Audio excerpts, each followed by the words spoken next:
40,000 Roman legionaries stood in a limestone trap, their blades untouched by the fray, yet they were surrendering to an enemy they could not see. There were no fields of the fallen, only the sickening sound of an entire army stripping itself of its identity in the shadow of the mountains. The greatest military machine of the age had been defeated, not by iron, but by a silence that turned their discipline into a cage. They were not being asked to sacrifice themselves for the Republic. They were being ordered to do something far more terrifying, to survive at the cost of their honor. To earn their freedom, every man was forced to crawl through a gate of spears, bending his spine like a beast of burden, while the enemy watched in quiet amusement. This was the Caudine Forks, an ordeal where no swords were swung, yet an entire civilization was broken. When these men returned, Rome did not weep. The city recoiled in disgust from a legion of ghosts who had traded their pride for a mouthful of air. This is the moment the Roman spirit snapped, proving that the only thing more permanent than total ruin is the shame of being allowed to live. The march into the valley of the Caudine Forks began with the rhythmic, heavy thud of 40,000 pairs of iron-studded sandals, a sound that usually signaled the end of a civilization. The Roman legions moved with the terrifying inertia of a machine that had forgotten how to stop, their bronze breastplates catching the morning sun in a display of blinding, arrogant light. To the men in the ranks, the steep ridges of the Apennines were merely scenery, a verdant backdrop to another inevitable victory in a summer that had already seen the Samnite tribes retreating like shadows.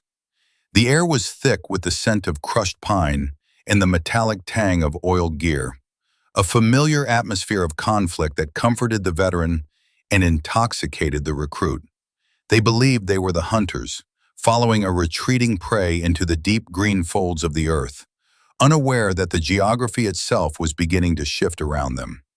The valley was beautiful, almost unnaturally so, a lush corridor of tall grass and ancient oaks that seemed to absorb the sound of the army's progress, turning the roar of 40,000 men into a muffled, distant heartbeat. As the vanguard reached the far exit of the pass, the rhythm of the march did not slow. It shattered. There was no sound of a horn, no cry of an ambush, only the sudden, jarring silence of thousands of men coming to a total halt. The road ahead, which had been clear on every map and in every scout's report, had ceased to exist. In its place stood a wall of raw earth, jagged boulders, and massive, uprooted trees. A barricade so immense and so silent that it looked as though the mountains had simply reached out and closed their fingers across the path. There were no soldiers atop the barricade, no banners of the Samnite enemy, only the unsettling stillness of the forest. The centurions moved forward, their hands resting on the hilts of their weapons, searching for a logic that was no longer there. They looked at the barrier and saw not a military fortification, but a geological finality. A wave of dread did not arrive with a scream. It arrived with the wind. When the order was given to wheel the columns around and retreat back toward the entrance of the valley, the movement was frantic, a desperate attempt to reset the physics of the day. But the entrance was gone. Where the army had marched through wide, open meadows only an hour before, there was now a second wall, a mirror of the first, sealing the valley with a suffocating mechanical precision. The Roman army, a force designed to dominate the open plains of the world, was suddenly a liquid poured into a vessel that had been capped. They stood in the center of the lush valley, 40,000 men paralyzed by a stillness they did not know how to fight. The heat began to rise, trapped between the ridges, and the silence of the woods grew heavy, pressing against their eardrums until it felt like the weight of the mountains themselves. They were no longer an army. They were a collective realization of a mistake that had no name, standing in a beautiful green enclosure while the sun began its slow, indifferent crawl across a sky that had become a ceiling. The Roman Republic did not build its empire on the shifting sands of luck, but on the cold, immutable foundations of arithmetic and engineering. To the two consuls leading the march, the mission against the Samnite tribes was not a gamble. It was a problem of logistics and geometry that had already been solved on parchment before the first soldier stepped onto the Appian Way. The Roman military machine functioned as a mobile city, a sovereign entity that carried its own laws, its own walls, and its own invincible logic into the heart of the wilderness. Every evening, regardless of exhaustion or the proximity of others, the legions performed the ritual of the castra, carving a perfect square into the earth, raising ramparts, and laying out streets with the precision of urban planners. This was the source of their profound, unshakable confidence. They believed that by imposing a grid upon the chaos of nature, they had mastered nature itself. The world was a series of distances to be measured and obstacles to be bypassed by the sheer application of organized labor. To be a Roman soldier was to be a part of a mathematical certainty, a single link in a chain of 40,000 men who moved with a shared pulse and a singular purpose. This belief in the superiority of order was reinforced by the reports that had reached the commanders during the early weeks of the summer. Word had arrived that the loyal city of Luceria was under pressure, its walls strained by the Samnite mountain tribes. The strategic imperative was clear and seemingly simple. The legions had to move with maximum speed to support their allies and neutralize the resistance in a decisive encounter. There were two paths available. The first was a long, safe route along the coast, a road that offered visibility and security, but required weeks of precious time. The second was a shortcut through the heart of the Apennines, a direct line that led through the narrow passes of the Caudine Forks. To the Roman mind, time was a resource to be managed like grain or silver, and the shortcut was the logical choice for a commander who trusted in the speed and discipline of his men. The risks were calculated, weighed against the capabilities of two full consular armies, and found to be negligible. They were not afraid of the mountains because they viewed the mountains as merely difficult terrain to be navigated by Roman sandals. The march through the initial foothills was a masterpiece of military theater.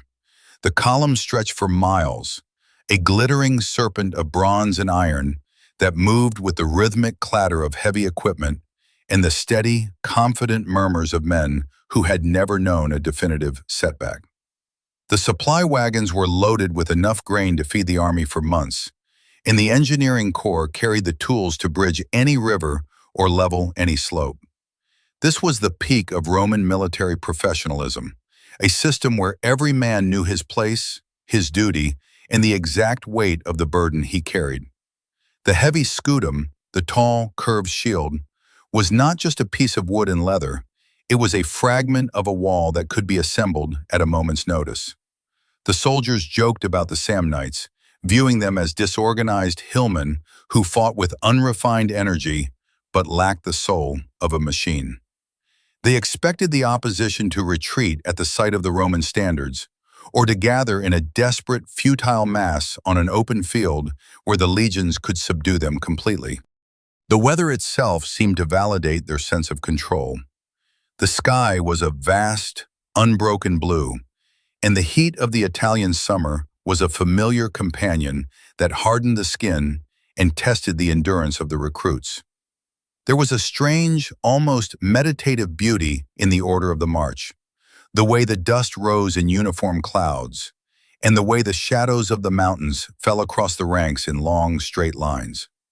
The consuls rode at the head of the column, surrounded by their staff, discussing the administration of the territory they were about to bring under Roman law. They spoke of colonies, of roads, and of the taxes that would eventually flow from these rugged hills into the treasury of Rome. They were already governing a land they had not yet fully crossed, their minds leapfrogging over the tactical reality of the past toward the political reality of the aftermath. The geography was a map, the opposition was a statistic, and the future was a foregone conclusion. Even as the ridges began to close in and the path narrowed into the throat of the forks, the discipline of the legions did not waver. The scouts returned with reports of empty woods and silent peaks, which the commanders interpreted as a sign of Samnite hesitation. They assumed the other side had retreated further into the high country, overwhelmed by the sheer mass of the Roman advance. The tightness of the valley was seen as a temporary inconvenience, a bottleneck that would soon open into the wide, fertile plains near Luceria. The soldiers tightened their grips on their equipment, their eyes fixed on the backs of the men in front of them, trusting in the system that had never failed them. They were the architects of the world, and they were stepping into the heart of the mountains with the absolute, profound conviction that the earth would always move aside for the Republic. It was a perfect plan, executed by a perfect army, founded on a logic that was flawless in every respect, except for its refusal to account for the silence of the trees.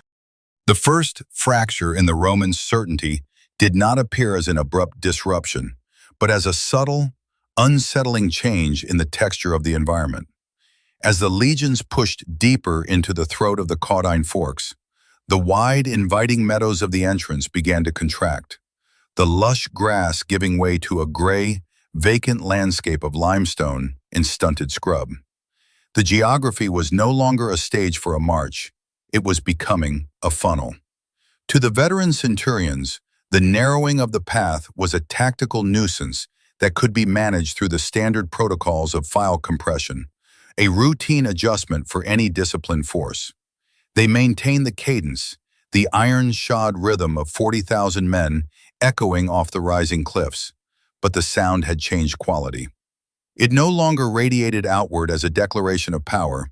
It was being reflected back at them, muffled by the encroaching walls of rock, creating a claustrophobic resonance that seemed to vibrate in the very core of their being. The commanders, riding in the center of the column, noted the change in their journals as a mere curiosity of the terrain, a brief passage through the mountain's grip before the inevitable release into the plains beyond. The second warning arrived with the scouts, or rather, with their silence.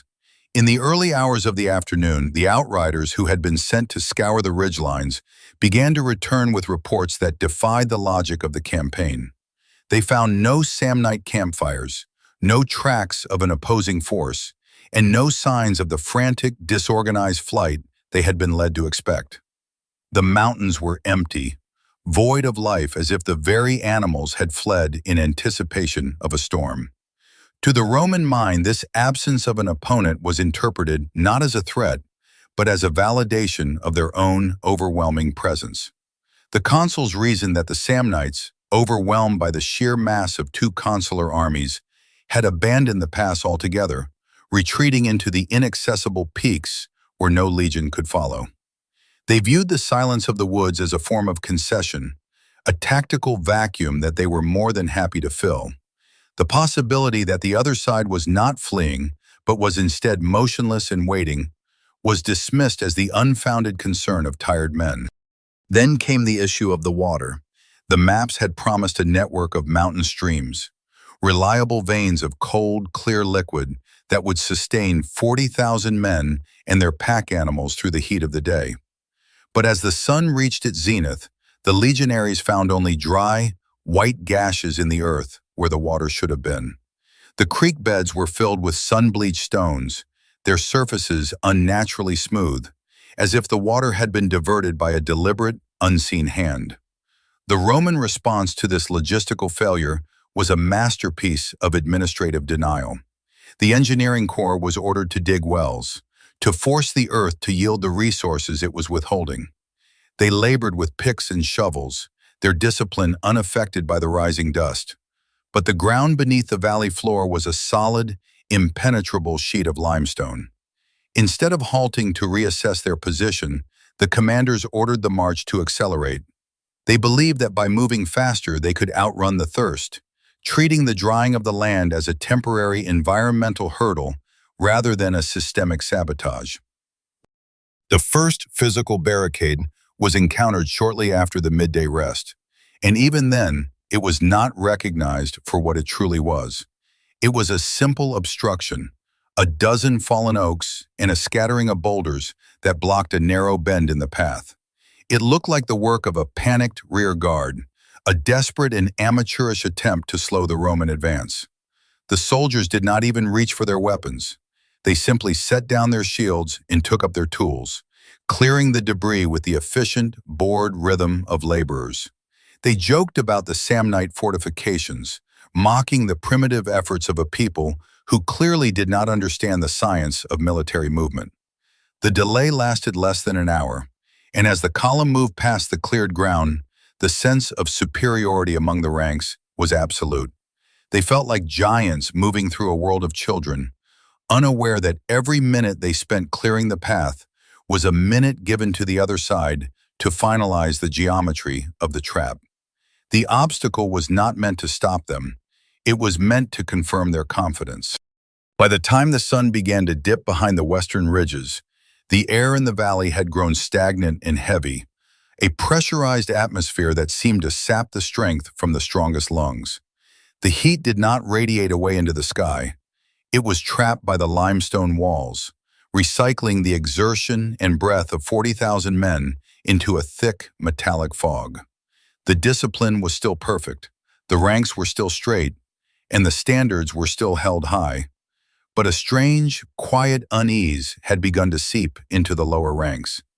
It was a feeling that the maps were no longer matching the world, that the distances were stretching, and that the path was not leading toward an exit, but toward a conclusion. The officers dismissed these flickers of doubt with firm orders and references to the Republic's destiny. They looked at their polished equipment and their gear and told themselves that as long as the system was functioning, the outcome was guaranteed. They were still in control of the march, still in control of the day, and still in control of their destiny, even as the shadows of the cliffs grew long enough to touch the opposite side of the valley, turning the road ahead into a corridor of deepening, intentional gloom. The arrival of the fourth night in the valley brought no relief, only a deepening of the atmospheric pressure that had transformed the Roman camp into a laboratory of psychological attrition. Despite the absolute lack of an exit, the legions continued to perform the rituals of the Republic with a mechanical, obsessive devotion that had begun to look like a collective hallucination. Every evening, the soldiers dug the trenches and raised the ramparts of the castra, their shovels striking the stubborn limestone with a rhythmic, desperate intensity. They laid out the streets of the camp with perfect 90-degree angles, as if the geometry of the settlement could somehow override the reality of the encirclement. This was the system at its most lethal, a rigid adherence to a manual designed for a world that no longer existed.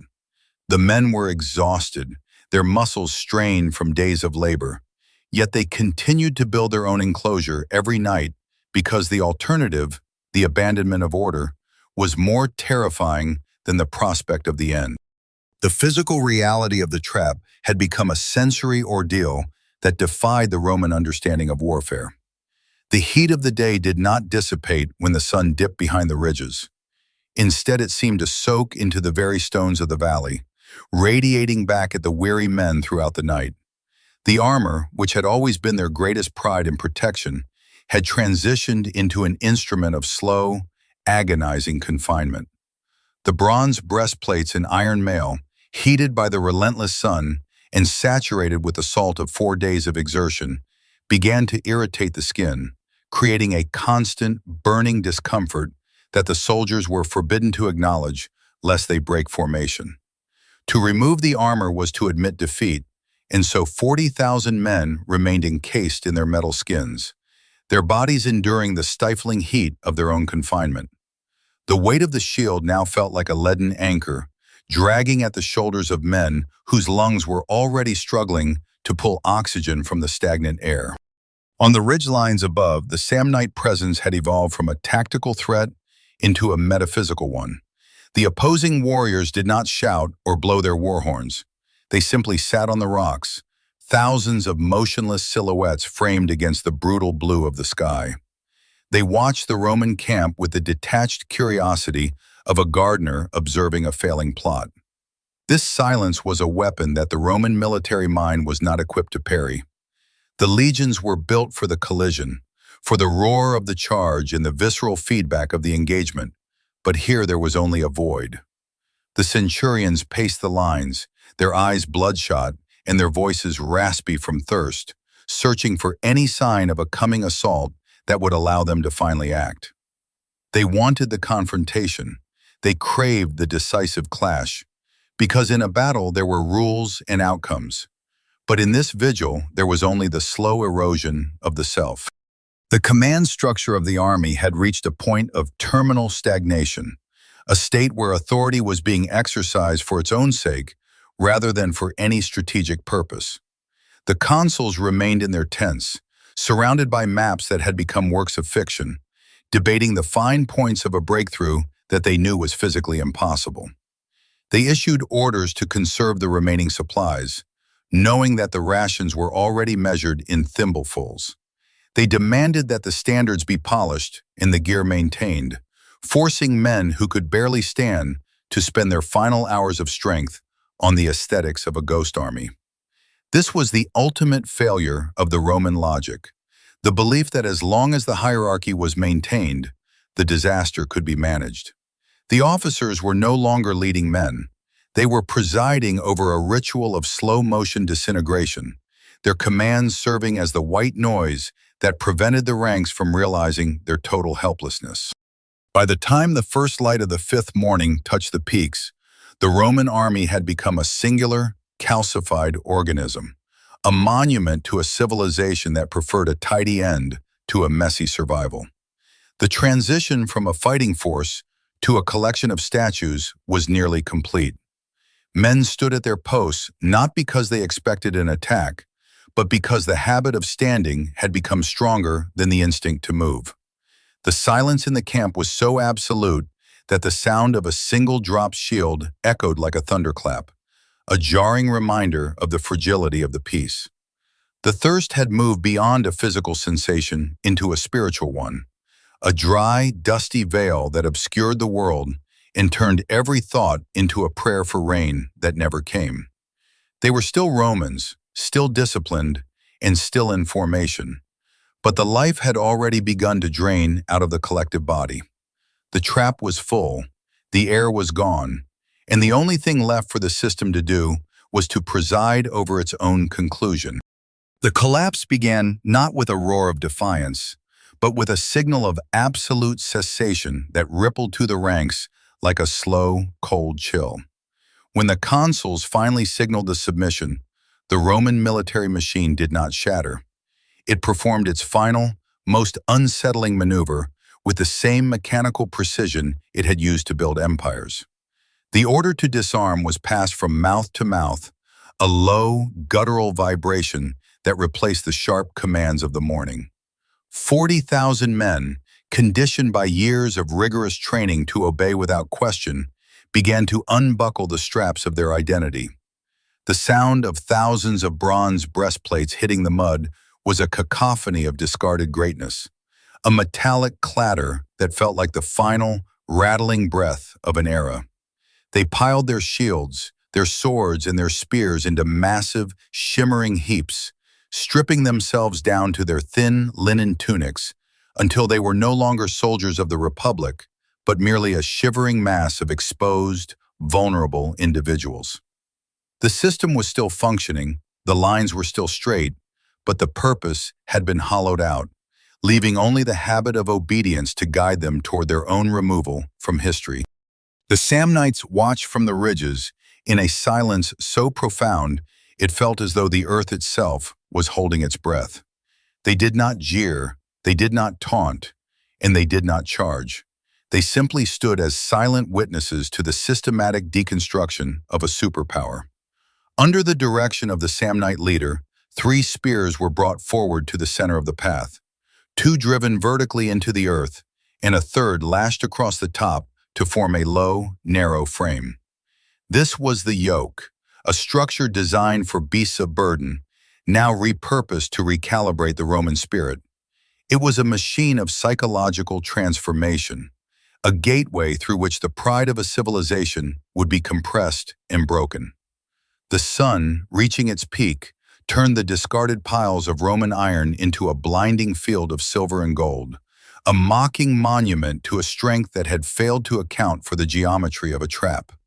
The air was thick with the smell of damp earth and the salt of 40,000 exhausted bodies, a sensory cocktail of a defeat that had no precedent in the annals of the city. The descent under the spears was a rhythmic, mechanical process that turned the elite of Rome into a procession of profound loss. One by one, starting with the consuls themselves, the men approached the yoke with their heads bowed and their eyes fixed on the mud. To pass through the frame, a man had to abandon the upright posture of a citizen and adopt the crouch of the defeated. They felt the cold shadow of the Samnite spears pass over their bared necks, a physical sensation of the power that could have ended them, but chose instead to mark them.